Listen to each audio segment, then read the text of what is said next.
profesional en Ingeniería en Agroindustrial y docente del Centro Preuniversitario de la misma universidad, consultor en formulación proyectos de inversión pública. Lo recibimos por favor con un fuerte y caluroso aplauso al magíster César Balcázar Sumaeta. Buenas tardes, agradecer al doctor Polito y al doctor por la oportunidad que me dan para exponer. La investigación o esta investigación parcial forma parte de un proyecto de investigación básica que ganamos el año anterior en Prociencia, que se le conoce ahora actualmente, que es el contrato número 56 sobre estudio metabolómico de la fermentación, del proceso de fermentación de cacao nativo orgánico. ¿Por qué nos referimos a la metabolómica? Dentro de las ciencias ómicas, sobre todo en la ciencia de los alimentos, que acá existe industrias alimentarias, yo soy ingeniero agroindustrial, en las ciencias ómicas existen herramientas que me permiten, o áreas dentro de las ciencias ómicas que me permiten predecir o evaluar o conocer posibles comportamientos o patrones que me puedan ayudar a determinar la calidad de un producto. Tenemos, por ejemplo, lo que es la genómica, que se basa en el comportamiento o la codificación de genes o ADN. Voy a tener también lo que es la transcriptómica, que viene a ser la codificación o la secuencia también de ARN, y voy a tener lo que es proteómica, donde participan proteínas generalmente, y la última área que nos interesa, que es la metabolómica. En el caso de la metabolómica vamos a estudiar o vamos a tener dos enfoques, los enfoques dirigidos y los enfoques no dirigidos. En los enfoques no dirigidos yo voy a tomar una muestra desconocida y voy a establecer una huella dactilar, es decir, voy a identificar posibles compuestos identificados como no identificados. Y como en este caso de la investigación voy a utilizar una metabolómica dirigida, es decir, voy a estudiar principales metabolitos de interés responsables o presentes en la fermentación del cacao. El punto de partida para nosotros es que necesitamos valorar la fermentación del cacao nativo porque actualmente se viene realizando de manera espontánea, es decir, solamente lo realizamos por 7 días, como se lo hace en la región Amazonas. En Brasil, por ejemplo, o en Costa de Marfil se lo hace en 4 días, es decir, los tiempos de fermentación entre variedades, lugares o otras formas o prácticas post cosecha varían en el tema de fermentación, lo que lo hace espontánea y obviamente que el grano fermentado varíe mucho en su calidad, sobre todo en la producción final de chocolate. Entonces, para ello hemos empleado la metabolómica dirigida sobre metabolitos que son precursores del sabor y aroma durante la fermentación, como tenemos los flavantresoles o flavonoles y las metilsantinas. ¿Con qué finalidad hacemos de investigación? También con la finalidad de comparar la presencia de estos metabolitos empleando dos tipos de fermentación. Generalmente nosotros hacemos la fermentación espontánea, como les decía, pero también podemos utilizar fermentación con cultivo dependiente o también se le conoce como fermentación controlada. Lo que yo voy a hacer es inocular a la masa fermentativa o a la masa de fermentación de cacao, lo voy a adicionar con un microorganismo propio de la misma masa fermentativa, que generalmente, por ejemplo, se emplea Saccharomyces cerevisiae, Lactobacillus fermentus, entre otras variedades de microorganismos, que obviamente eso forma parte de otro estudio, pero en este caso hemos empleado lo que es Saccharomyces cerevisiae, la levadura, ¿no? Hay estudios ya previos reportados donde empleando Saccharomyces cerevisiae u otro cultivo iniciador disminuye el tiempo de fermentación, es decir, obtengo una calidad deseada del grano fermentado con un menor tiempo de fermentación, ¿no? Que es lo que buscamos establecer también a través del presente estudio, pues, ¿no? Con eso, entonces, nuestro objetivo de la investigación es cuantificar lo que es catequina y epicatequina, que son flavonoles o flavantresoles, y metilsantinas, que son cafeínas y teobrominas, o también lo podemos denominar como compuestos no volátiles, ¿no? Que son compuestos reactivos relevantes y precursores del sabor y aroma.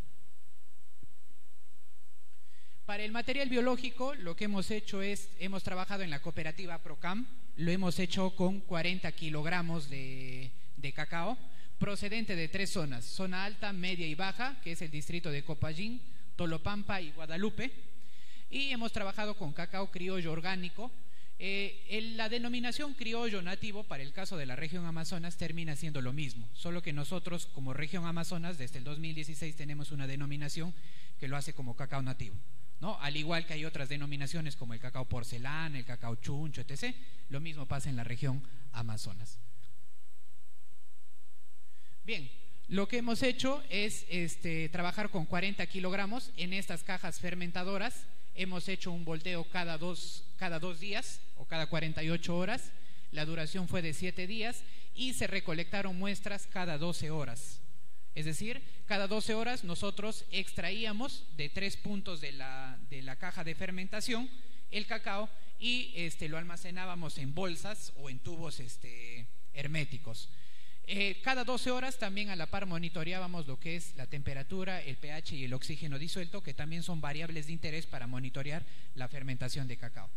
Como les decíamos, hemos empleado 2 tipos de fermentación, la que convencionalmente se viene haciendo en APROCAM por 7 días, ¿no? Sin ninguno, y luego hemos aplicado un cultivo dependiente que es la cepa de Saccharomyces cerevisiae.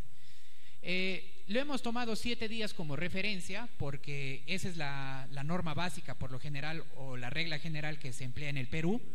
Sin embargo, también vale recordar que la fermentación o para detener el proceso de fermentación muchas veces las cooperativas o los productores se basan en la prueba de corte o el test de color que se le conoce, ¿no?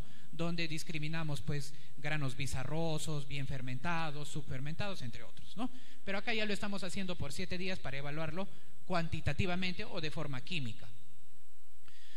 Pero hablando con un profesor de Alemania nos decía, está bien, ustedes pueden recolectar el cacao y trasladarlo desde la provincia de Bagua, desde la finca productora hasta los laboratorios, pero eso no les garantiza que eso no reaccione en el camino o en el traslado del material. Entonces lo que necesitamos es que las muestras sean sometidas a shock térmico, es decir, detener todo tipo de reacción.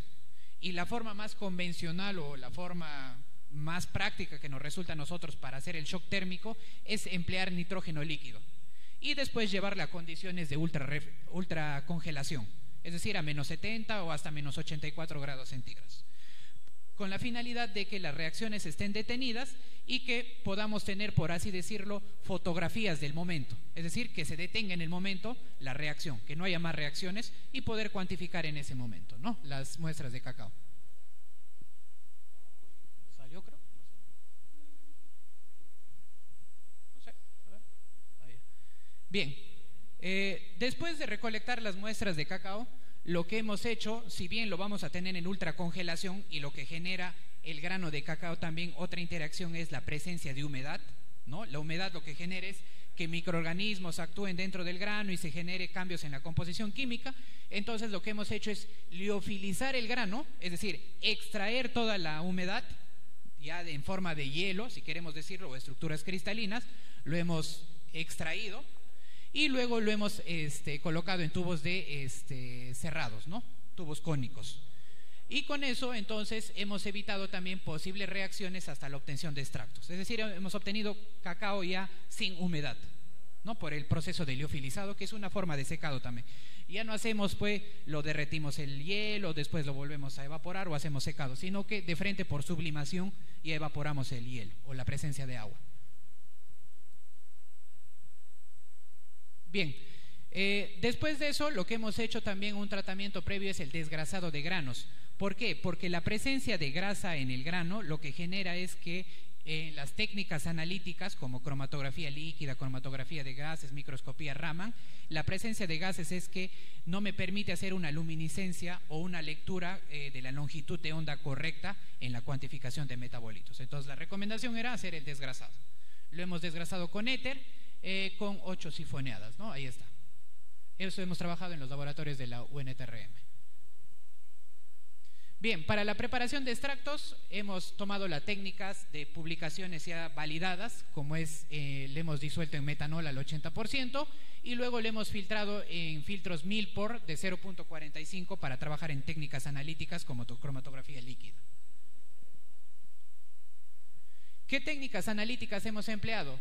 Las primeras técnicas que hemos empleado son las técnicas espectrofotométricas, que son polifenoles totales, actividad antioxidante y por dos formas, ABTS y DPPH, que son las que convencionalmente nos enseñan en las clases de industrias alimentarias o ingeniería agroindustrial, ¿no? Cuando vemos análisis de alimentos, esas son las primeras.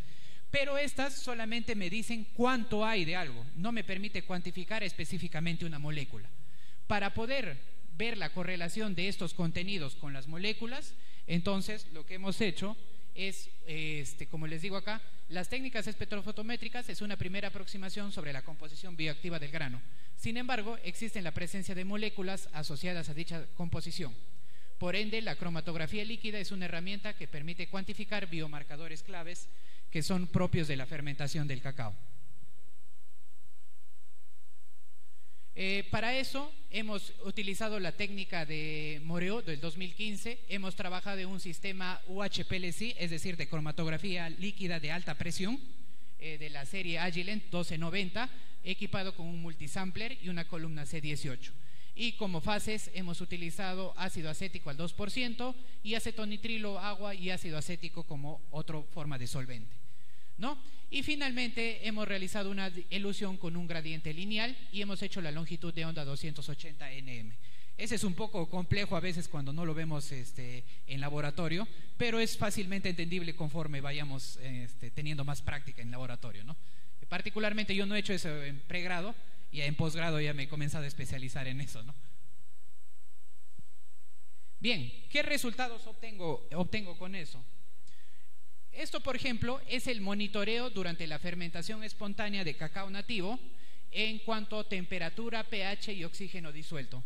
Si nos estamos dando cuenta, en Tolopampa y en Guadalupe, al tiempo, cuando pasamos a la masa, a las cajas de fermentación, lo que hace es que el oxígeno disuelto comienza a disminuir. ¿Por qué? Porque la masa fermentativa comienza a compactar. Sin embargo, no ha sucedido lo mismo o ha mostrado un comportamiento atípico, si queremos llamarlo así, en Tolopampa, ¿no? Que se puede explicar de repente a formas de cómo se hizo la fermentación, entre otras cosas.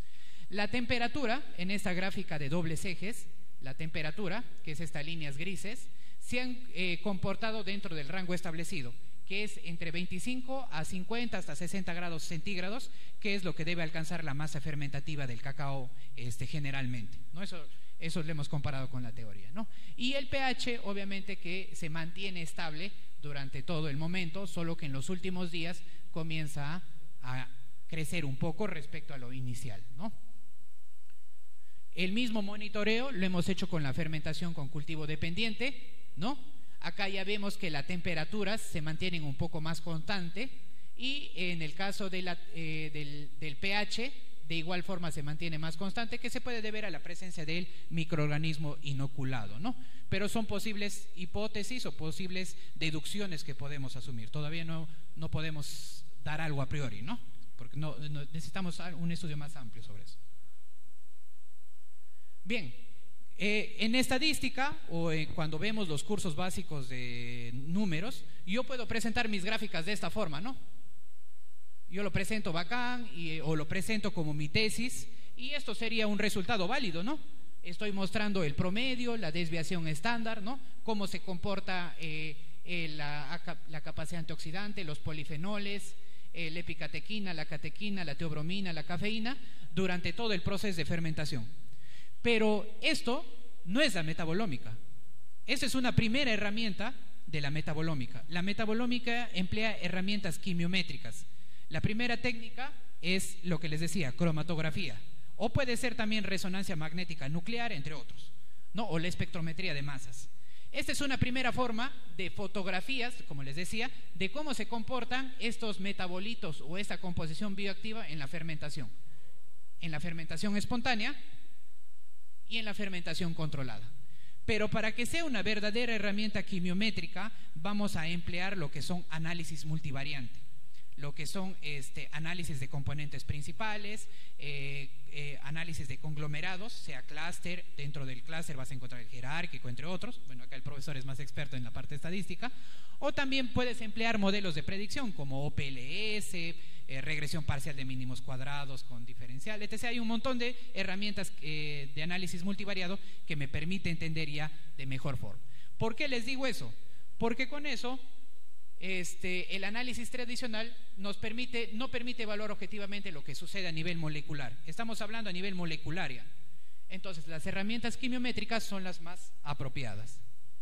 Y para eso, esto ya es en realidad lo que nos interesa en el estudio metabolómico.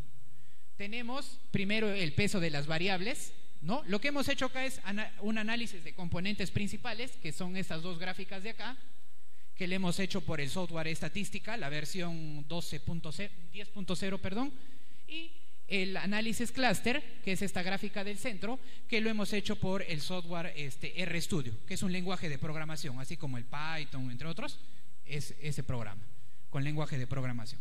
Entonces, mientras que la primera gráfica me muestra el peso de las variables, cómo se agrupan, mientras que la teobromina, por ejemplo, es un factor aislado, el clúster, el análisis clúster, corrobora lo que esta gráfica está haciendo, solo que ya no corrobora en función de las variables respuestas, como era cafeína, catequina, teobromina, actividad antioxidante, polifenoles, sino que lo hace en función de las series de tiempo.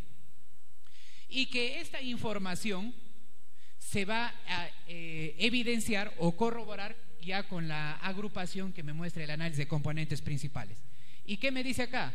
Que el tiempo 84, 156, 132, 144 y 168 son variables que, o bueno, son granos de cacao fermentados en esos tiempos que se parecen o se aproximan estadísticamente en los valores encontrados.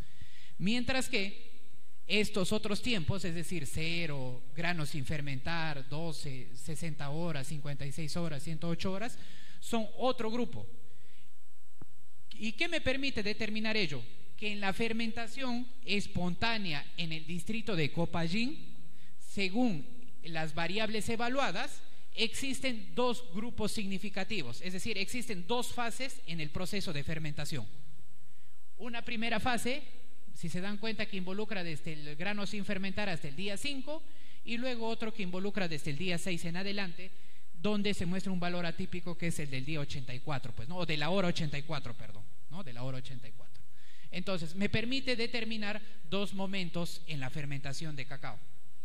Estos resultados son similares a una publicación que hemos hecho este año en lo que es también la cristalización de la grasa del grano de cacao mediante calorimetría de barrido diferencial.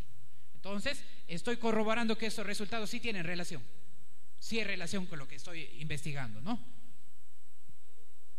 Esto es en el caso del cacao de Copallín, ya con cultivo dependiente. Nótese que acá se forman dos grupos, solo que los tiempos se diferencian, ¿no? Se distribuyen de mejor manera o de una manera más homogénea. Es más, del día 0 hasta el día 5, y solo el día 12 se parece al día, el día 12 se distingue del resto de días, ¿no?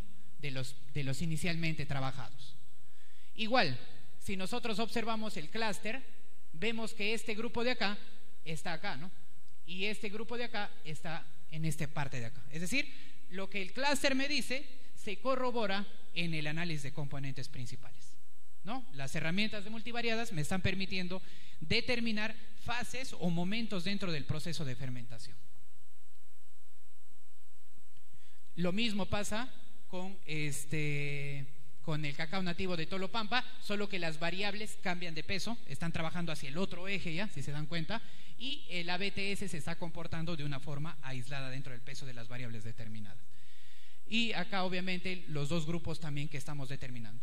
Obviamente que también podemos hacer un análisis clúster por dendrograma, y el dendrograma me permitiría determinar más grupos, ¿no? Más grupos. Pero generalmente estamos haciendo una primera aproximación en base a estas moléculas. Este estudio lo estamos complementando con compuestos volátiles, que estamos armando la publicación también, con compuestos volátiles y lo que son aminoácidos y azúcares reductores, para tener un mejor panorama de la fermentación espontánea, ¿no? Esta es una primera aproximación nada más. Ahí está para el caso de Tolopampa, de igual forma, ¿no? Los dos clústeres y el peso de las variables. Nótese que teobromina y cafeína son un grupo aparte, ¿no? En el peso de las variables. Lo mismo con Guadalupe. Ahí está, los dos grupos formados, ¿no? Hemos identificado dos grupos. Sin embargo, estamos complementando con una mayor información como es compuestos volátiles, es decir, mediante cromatografía de gases acoplado a espectrometría de masas. Ese estudio lo hemos hecho en la Universidad Nacional de Ingeniería, entonces ya tenemos resultados, estamos elaborando el manuscrito. Ahora, ¿a qué conclusiones llegamos con esto? De que la fermentación por acción de levaduras, bacterias acidolácticas y bacterias acidoacéticas, que son las que principalmente, o los tres grupos de microorganismos presentes en la fermentación, provocan una reducción de flavantresol. Lo que vimos en las gráficas iniciales, ¿no? Esas gráficas bultosas, me dice eso. Otra variable o otra afirmación que nosotros podríamos indicar es que la altitud de la zona de donde proviene el cacao influye en la composición bioactiva, ¿no? Y que a mayor altitud los compuestos bioactivos disminuyen. Hay una relación inversamente proporcional. Y hemos determinado que empleando una fermentación, o bueno, una fermentación con cultivo iniciador, las concentraciones no disminuyen a comparación de la fermentación espontánea. En la fermentación espontánea, los metabolitos como flavantresoles y metilsantinas han disminuido, a comparación del cultivo iniciador, donde la disminución ha sido ligera, no ha sido muy amplia. Y con estos datos se podría procesar el cacao para que al final se obtenga productos con mejores propiedades funcionales. Como les decía, lo que buscamos acá es mejorar el proceso de fermentación de cacao estandarizándolo. Pero para eso, esto es una primera aproximación, una primera imagen de momento sobre la fermentación espontánea del cacao. ¿Qué resultados hemos logrado con esto? Primero, la investigación de hoy día, que es la cuantificación de flavantresoles y metilsantinas. Luego hemos cuantificado aminoácidos y azúcares reductores mediante microscopía con focal Raman. Esta tecnología no hay en el Perú. Somos una de las universidades que hemos ganado el equipamiento por Prociencia. El equipo nos costó 1.200.000.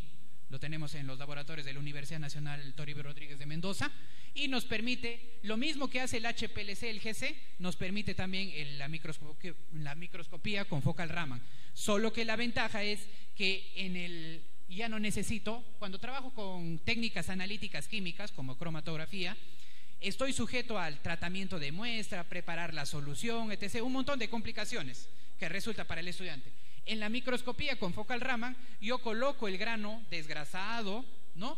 Y solamente lo que desarrollo es el método en el software, y lo que hago es leer mediante difracción láser la composición o los espectros de estos aminoácidos y azúcares. Estamos evaluando 5 aminoácidos y 3 azúcares, sacarosa, fructosa y lo que es glucosa. Y esto es lo que hemos hecho en la UNI, que hemos identificado biomarcadores compuestos volátiles o compuestos volátiles que son responsables del aroma. De estos 3 resultados esperamos sacar 2 publicaciones. Ya tenemos una redactando, que es la segunda, y las otras 2 que estamos redactando una tercera publicación para revistas Q1 o Q2, que es la meta que tenemos en el proyecto.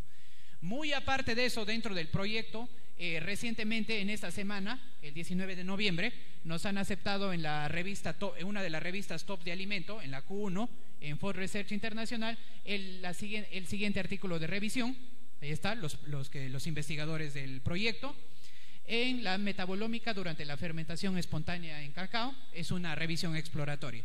Ya está disponible, ustedes pueden entrar a la revista. Obviamente, como se menciona acá, es una versión de prueba.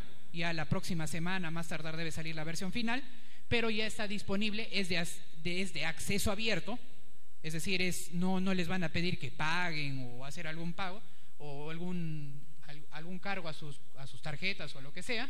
Está de acceso abierto para que ustedes puedan leer.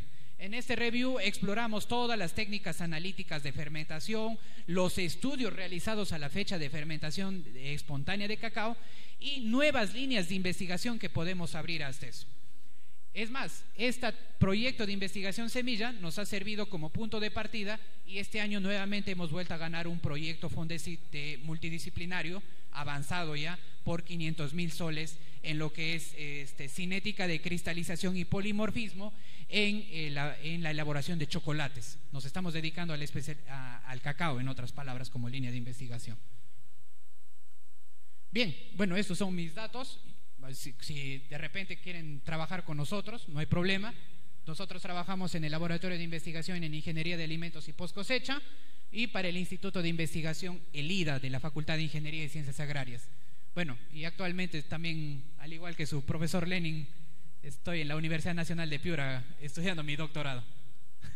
Muchas gracias por su atención. Espero que les pueda servir en algo los resultados que hemos obtenido. Gracias. Muchísimas gracias al magíster César Balcázar Sumaeta de la Universidad Nacional Toribio Rodríguez de Mendoza. Vamos a invitarle por favor al presidente de